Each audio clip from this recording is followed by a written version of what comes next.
Welcome to the Global News Podcast from the BBC. I'm Celia Hatton, and today we're joined by our diplomatic correspondent, Paul Adams.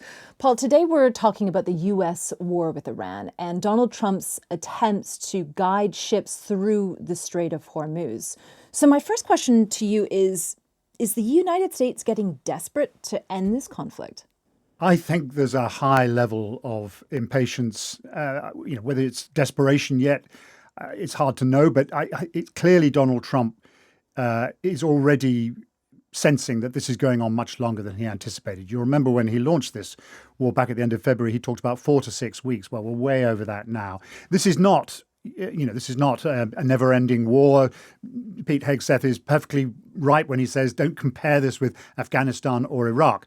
But they thought this was going to be quick. They thought this was going to be easy, and it is neither. And so we are now seeing a kind of running series of improvisations, which the administration likes to present as all part of the plan. But it's hard to see how this really is part of the plan, because at the moment we have a situation in which the impacts on the global economy continue to escalate. The Iranians continue to resist pressure to open the Strait of Hormuz, an issue which was never an issue before the war itself and which has now become a war aim of the United States to get that reopened. And, whether it's his obscenity-laden social media posts from a while ago or this latest move to start escorting vessels through the strait, you do sense that this is just something that he's finding incredibly irritating. Mm-hmm. Okay, so that's Donald Trump. You also mentioned Pete Hegseth, the U.S. Defense Secretary. We've heard him today claiming that there is a red, white, and blue dome over the Strait of Hormuz to indicate that the United States is in control. Is it? No. I mean, it clearly is not. Pete Hegseth, like his boss, Donald Trump, has a tendency to use inflated rhetoric, and you have to kind of aim off for that a lot of the time. But it is clear that what they are trying to do is to unblock the strait. It has been some perhaps weeks in the making. This would have required quite a bit of careful military planning. I think it was reported that American warships had quietly gone through the strait, probably hugging the coast of Oman, in other words, as far away from the Iranian coastline as they could get, to make sure that there was a passageway through that is clear of mines, because that is the thing that prevents any commercial vessel, frankly, any vessel, from wanting to pass through that contested area, the presence of mines. So they must believe that they have a small, narrow corridor where that threat has been removed. The other threats continue to exist, whether they are Iranian fast boats, missiles fired from the Iranian mainland, but not mines. And now we've seen, 2 vessels, according to the Americans, essentially escorted through. They're not describing it quite as an escort mission, but essentially escorted through with US military protection. To call it a red, white, and blue dome, which rather sort of invites a comparison with missile defense systems like the Israeli Iron Dome, is perhaps misleading, because it really only offers a degree of protection. Now, we are led to believe that there were other threats that presented themselves in the course of the first day of this on Monday, including Iranian fast boats, including, according to the Americans, a cruise missile, all of which the Americans say they dealt with. So in that sense, it's a success, but it was 2 ships. And as the Americans themselves say, there are 1,150 commercial vessels still holed up in the Gulf. They've been there for more than 2 months. Those 22,000 mariners are really desperate for this to end. And the reason that they are still there is because it is Iran that controls who goes in and out of it. It is not really the Americans. Now, the latest move slightly shifts the balance a bit, just as the American blockade acted as a kind of counter to the Iranian blockade. But the fundamental fact is that the Strait of Hormuz remains blocked. And nothing that the Americans have done so far has changed that. Does this tell us anything, Paul, about the changing nature of modern warfare? You know, the Iranians are using small boats, they're using drones, they're using these really cheap forms of military technology in order to counter the Americans, these massive sort of almost floating cities that the Americans have brought into the area. Is this really telling us that the Iranians have been quite creative in how they use the limited assets that they've got? Extremely creative, as pretty much anyone who knows anything about Iran would have anticipated. And it's well known that they've been preparing for a moment like this for some time. The Americans, they say, that there are more resources now. Pete Hegseth said this today. There are more resources available to Donald Trump now than at the beginning of the war. I think 3 carrier strike groups, huge numbers of aircraft and troops and so forth. And they're a little disparaging about the nature of the Iranian threats, particularly the fast boats. But those fast boats do pose a challenge. And the Iranians, by all accounts, have hundreds, if not thousands of them. And so, the Iranians have demonstrated, perhaps even to their own surprise, an ability to control events in that particular stretch of water, which the Americans, for all of their undoubted military might, have not been able to really come up with a solution for. And of course, it's not just the American economy and the American public who Donald Trump has to worry about. It's the global economy and the global public, all of whom, in one way or another, and sometimes in multiple ways, are suffering as a result of a war which he and the Prime Minister of Israel, Benjamin Netanyahu, decided to go into. And so far, the impacts have been entirely negative for pretty much everyone.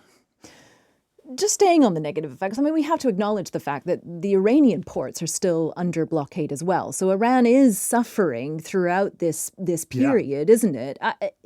Is Iran also, from what you know about what's going on behind the scenes in terms of the peace process and peace talks, are those still continuing? Yeah, you're absolutely right to highlight the pressure on Iran. It is having to improvise, and it's very good at improvising. We've heard reports of oil being shipped by rail to China, of increased trade over the Caspian Sea to Russia, and all of these sorts of things. So, yeah, let us not pretend for a second that this is not being felt in Tehran. It clearly is. And yes, there is still a diplomatic process that is going on. We don't see it, and we don't hear much about it. Pakistani officials continue to say, we are passing messages to and fro, until as recently as the end of last week, even to the weekend, we were hearing of new Iranian proposals, which were being dismissed by Donald Trump as not satisfactory. So there is a back and forth. Now, does this latest shift in the dynamics with Project Freedom, does that put a spanner in the works of all that diplomacy, or will it continue regardless? I think we're likely to see efforts to keep that dialogue going, to chip away at the things that differ between them, whether it's how many years that Iran would be prepared to suspend uranium enrichment, how sanctions might be lifted, how Iranian frozen assets might be unfrozen. All of these things, which are the kind of nuts and bolts of a deal, I think are still being thrashed out. And it is still not impossible that they will reach some kind of deal which might address the easy stuff, but possibly will leave the really tough stuff, the nuclear stuff, for a later date. And in fact, that is what we think the last Iranian proposal included. I think that was unsatisfactory to Washington. It wants to be seen to have fixed this problem, the problem which it accused the previous administration of Barack Obama of failing to properly address. So the idea that they would put that off, it would be a tricky one for the Trump administration to swallow. So there is a lot of finessing that still needs to happen before any kind of deal can emerge. Is it possible, though, that Donald Trump might go for a deal with Iran that he might not originally have wanted, simply because he's under pressure to address other items on his agenda? For example, he's due in Beijing in 9 days' time. Reportedly, huge U.S.-China deals are on the line, are hinging on that trip of Donald Trump meeting with Xi Jinping, China's leader, the leaders of the two world's largest economies, in order to kind of boost their economic growth, their twin economic growth. But I would imagine that it's also tricky for Donald Trump to make that kind of trip. It's a trip he's also already delayed once in order to travel to Beijing while possibly U.S. troops are in harm's way. We could see troops going back to the United States in coffins while Donald Trump is in Beijing. Yeah, the time pressures on Donald Trump are acute in a way that perhaps they are less acute for the regime in Tehran. Clearly, the visit to Beijing is a huge deal, and much hinges on it, as you rightly suggest. And the idea that he could go there and still be the leader who is contributing to the economic pain felt by his Chinese hosts, that's not a good look at all. And it doesn't matter what President Xi says in public, in private, that's got to be a major bone of contention. And it certainly, from the point of view of any negotiations that might take place while they're in Beijing and what deals might emerge, this cannot be the right fruitful kind of environment for any of that stuff. And of course, beyond that, you've also got a president looking to elections, midterm elections, where his party, the Republican Party, could face a wipeout, could lose both houses, the House and the Senate later in the year. Ultimately, I think he will have to make a deal which he perhaps thought that he would essentially dictate to a defeated Iranian regime when he launched this operation, when he and the Israelis set out to kill so many senior members of the Iranian regime, to take out large parts of their law enforcement apparatus.